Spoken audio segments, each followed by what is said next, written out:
যাদের বয়স 10 থেকে 20 বছর।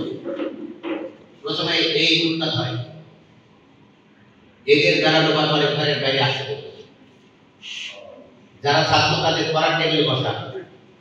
আমরা তো জানি যে মা হলো বাড়ির সবচেয়ে বড় শিক্ষক, মা হলেন জীবনের প্রথম শিক্ষক। এখন আমাদের মা বাবা, আমরা যারা মা বাবা, আমরা তো দায়িত্ব পালন করছি। দায়িত্ব যদি পালন করি, রাত 12টায় 1-1:30টার সময় ওই বড় মাঠে যে ফুলটা খাওয়া, এটি বাবা হিসেবে সাথে। রাত 12টার সময় 1টার সময় বড় মাঠে গরু শহীদ ময়দানে গিয়ে অথবা কি বলে মহারাজার পরে 120 টাকা দিয়ে চা খাওয়া, এটি বাঙালি হিসেবে আমার সাথে। আমরা যখন ছাত্র ছিলাম, আমরা তো রাত 9টা 9:30 ঘুমাতাম। এখন আমাদের সন্তানদের সন্ধ্যা হয় রাত 12টার পর। তাহলে মূল কথা, ছেলে মেয়েদের নিয়ে একসঙ্গে বসে থাকতে হবে সকালে এবং রাতে অন্তত 2 নম্বর, ঘরের বাইরে বেলা ডোবার পরে তাদের যাওয়া হবে, এটি নিশ্চিত করে এক রকমের প্রতিবেশী। 3 নম্বর, তাদের পড়ার টেবিলে বসা। 4 নম্বর, আমাদের এই যে 4 কোটি ছাত্র বর্তমানে, এই 4 কোটি ছাত্র 90% ছাত্র সে স্কুল কলেজ মাদ্রাসায় যাচ্ছে, সে প্রতিষ্ঠানের বাহিরে ঘুরে বেড়াচ্ছে। আপনি তো জানি যে সন্তানের বয়স 18 বছর না হলে সে মোটরসাইকেল চালাতে পারবে। আপনি দেখুন লক্ষ লক্ষ মোটরসাইকেল চালাচ্ছে আমাদের সব সন্তানেরা, তাদের বয়স 18 হয়েছে। এর মূল কারণ হলো আমাদের টাকা পয়সার হিসাব নেই, আমার অবৈধ ইনকাম। এটি হলো সমাজের সবচেয়ে বড় সমস্যা। এই অবৈধ ইনকামের কারণ, আয়ের কারণে আমি ছেলে মেয়েকে কোচিং করাচ্ছি, ছেলে মেয়েকে গাইড করে দিচ্ছি, ছেলে মেয়েকে অবৈধ যানবাহন দিচ্ছে, ছেলে মেয়ের কোনো গতি নাই। এরা ভবিষ্যতে কি করবে আমরা তা ভাবছি। আমি আপনাদেরকে অনুরোধ করব, আপনারা অত্যন্ত চমৎকার উদ্যোগ নিয়েছেন, আসেন আমরা মাঠে না। আপনি যদি হাত পানিতে নামেন, আমি আপনার জেলার প্রশাসক, আপনার জন্য কোমর পানিতে নাম সাঁতার দিতে হবে।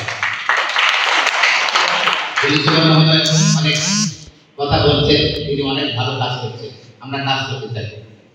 আপনি দেখেন সে কত আইন, একটি আইন রয়েছে কিশোর ধূমপান আইন 1919, এই আইনের বয়স 106।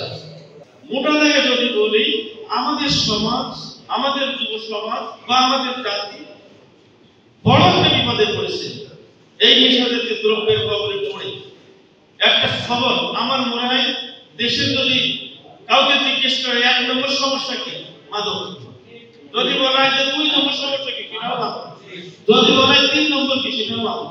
আপনাদের জেলাটা একটা সীমান্ত বেষ্টিত জেলা, 7টি থানা এই ভারতের সীমানার সাথে লেগে আছে।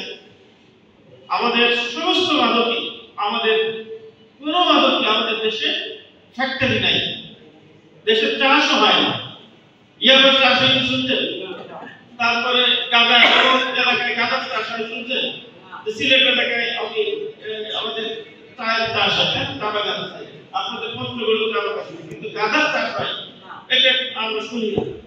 তারপরে কোনো কিছুই আমাদের এক কথায় কোনো কিছুর আবাস বা ফ্যাক্টরি আমাদের দেশে নাই। তাহলে আসে কোথা থেকে? দেশের বাইরে থেকে। দেশের বাইরে আমাদের দুটো দেশ আছে, মায়ানমার আর ইন্ডিয়া, এরা আমাদের বর্ডারে। এই দুটো দেশ থেকে আমাদের আসে। এই দেশ থেকে আসা এই মাদক দ্রব্য যেন না আসতে পারে, তার জন্য বাংলাদেশের একটা বৃহৎ সুশৃঙ্খল একটা বাহিনী আছে, তার নাম কি বলতো? বিজিবি। তার আগের নাম ছিল বিডিআর, মানে মুরব্বী হয়তো বিজিবি বুঝবে না, আগের নাম ছিল বিডিআর, ওইটাই বিজিবি। ওনাদেরই দায়িত্ব যেন ভিতরে না ঢোকে।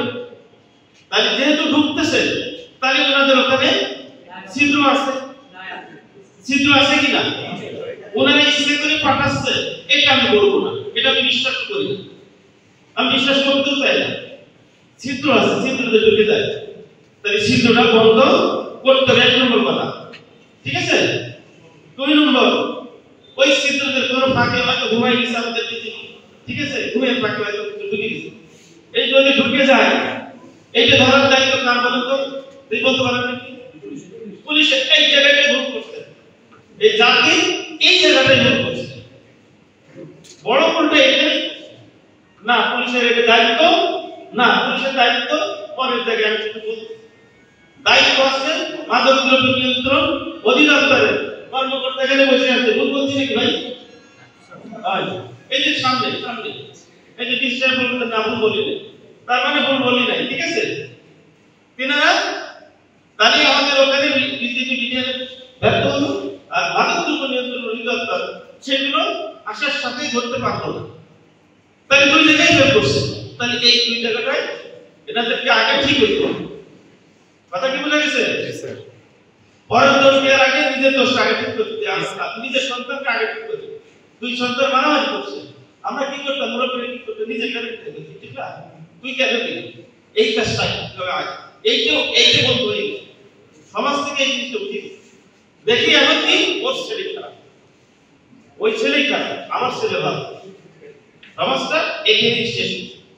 এরপরে আসে পুলিশ ধরে। আপনারা সবাই জানেন যে পুলিশ এদেরকে ধরে। পুলিশ কেন ধরে সেটা বলি, সেটা হচ্ছে পুলিশের একটি কাজ, সাংবিধানিক একটি দায়িত্ব, সেটা হচ্ছে কি জনগণের নিরাপত্তা নিশ্চিত করা। নিরাপত্তা নিশ্চিত করা, যেন মানুষ স্বাধীনভাবে নির্বিঘ্নে নিরাপত্তার দেশের ভিতরে থেকে তার সমস্ত কাজ, তার স্বাভাবিক যে কাজ স্বাধীনভাবে করতে পারে, এই নিশ্চয়তা দায়িত্ব হচ্ছে পুলিশ। কিন্তু মাদকের সাথে যারা সংশ্লিষ্ট হয় তারা ওই নিরীহ মানুষের নিরাপত্তা বিঘ্ন ঘটায়, তাই পুলিশ তখন ওই নিরাপত্তা বিঘ্ন যিনি ঘটান তাদেরকে জুড়ে থাকে। কথা ক্লিয়ার হচ্ছে? এই হচ্ছে সংজ্ঞাগত পার্থক্য। এখন আসেন যে আমাদের এই বিশাল জনগোষ্ঠী প্রায় 18 থেকে 20 কোটি মানুষ, বিজেপির সংখ্যা হয়তো কম, ওনাদের এসে মাদক দ্রব্য নিয়ন্ত্রণকারী অধিদপ্তরের সংখ্যাও কম, পুলিশের সংখ্যাও কম, এখানে আমাদের একটা সীমাবদ্ধতা। এখন সমাজ আমাদের দায়িত্বটা পালন করতে হবে। এখন মাদক দ্রব্য নিয়ন্ত্রণ অধিদপ্তর আর আমরা, আমি আপনাদের এই যে কেন্দ্রীয় ভাই এখানে একটা কাগজ দিয়ে গেল, বলে গেল যে এদের নামে 10টা করে মামলা আছে, 10টা করে মামলা আছে, এক ভাই বললো না? জি স্যার, বলে গেল এদের নামে স্যার 10টা করে মামলা আছে। তাহলে মামলা দিছে কে? পুলিশ নাই, মাদক দ্রব্য নিয়ন্ত্রণ অধিদপ্তর দিছে। তাহলে 10টা দেওয়ার পরে 10টা তো তারা সে ঘরে শুয়ে থাকা অবস্থায় দেয় নাকি? মাদক সংশ্লিষ্ট হয়েছে বিধায় তো মামলা দিচ্ছে, আর মামলা দিয়া মানেই তাকে আদালতে দিচ্ছে। তো 10 মামলায় যখন সে বন্ধ করে নাই, আমরা কি ব্যর্থ সেখানে? এবার তো শুরু হয়ে গেল, বুঝেন নাই ওটা? যখন নিজের কাঁধের পরে তখন বুঝছি স্যার, আমরা তো আদালতে দিয়ে এসেছি। এখন আমি দায়িত্ব নিয়েই বলতেছি, আমরা যাদেরকেই ধরি একাধিক মামলা, আমি নিজে বাধ্য হয়ে এখন মোবাইল করতে যে আর মামলা দিয়ে চালান দেবো, এখন মোবাইল করতে 1 মাস দিন, 2 মাস দিন, 6 মাস দিন, 1 বছর দিন, যা দিক কই দিনের ভিতরে থাকে। এই কারণে আমি এখন আমি আমার ওসিদেরকে সবাইকে বলেছি যে জুয়া আর মাদক সব কি হবে, মানে কি বলে যায় মোবাইল, ঠিক আছে? এই 3টা পদ্ধতিতে মাদক দ্রব্যকে নিয়ন্ত্রণ করার চেষ্টা করি।